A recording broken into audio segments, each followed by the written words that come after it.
तर मुंबईच्या अनेक भागांमध्ये मुसळधार पावसानं पुन्हा एकदा हजेरी लावली।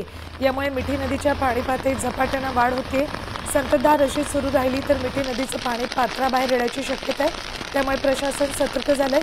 नदीकाठच्या लोकांना सुरक्षित ठिकाणी जाण्याचं आवाहन केलंय।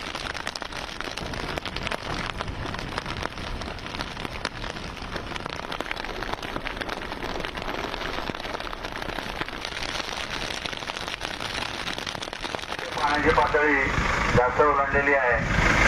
पूर परिस्थिती निर्माण झालेली आहे। तरी गांधीनगरमध्ये पाणी घुसण्याची शक्यता आहे। तरी सर्व नागरिकांनी स्थलांतरित होऊन एनएम स्कूल येथे जायचं आहे। तिकडे जेवणाची राहण्याची सुविधा केलेली आहे तुमची।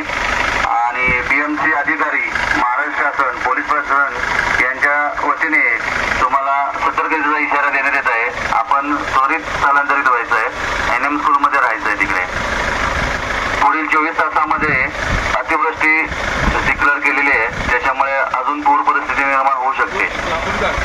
तरी कृपया सर्वांनी आपल्या जीवाची काळजी घेऊन प्रशासनाचं ऐकून स्थलांतरित व्हायचं आहे। धन्यवाद।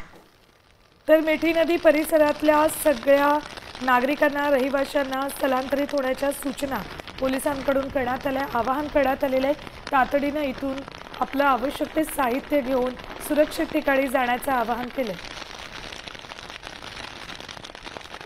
सकाळपासून मुसळधार पाऊस पडायला सुरुवात झाली। अनेक ठिकाणी जे आहे पाणी भरायला देखील सुरुवात झाली आहे। मुंबई असेल, घाटकोपर असेल, अंधेरी असेल, या सगळीकडे देखील पाणी भरतंय। तसंच मी आता सध्या मिठी नदी परिसरात, मिठी नदीच्या इथे आहे आणि मिठी नदीने देखील धोक्याची पातळी ओलांडली आहे। इकडे जे आजूबाजूचे स्लम एरियाज आहेत, झोपडपट्ट्या आहेत, त्या झोपडपट्ट्यांमध्ये देखील त्यांच्या घरात देखील पाणी जाण्याची शक्यता आहे। त्यामुळे त्यांना देखील धोका निर्माण होऊ शकतो। तसंच नागरिकांनी घराच्या बाहेर निघताना काळजी घ्या असं प्रशासनाने देखील सांगितलंय। गरज असेल तरच घराबाहेर पडा, अन्यथा घराबाहेर पडू नका। आणि ही जी मिठी नदी आहे त्याच्या आसपासचा जो परिसर आहे तिथे सुद्धा अनेक ठिकाणी पाणी भरतंय।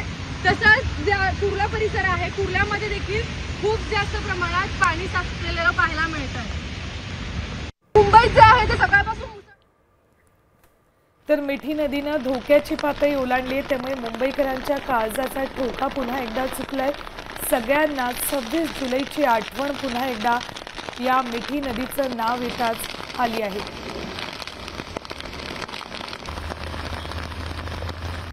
आता isakal.com आहे देशातील नंबर 1 ची मराठी न्यूज वेबसाईट। प्रत्येक अपडेटसाठी isakal.com ला नक्की भेट द्या।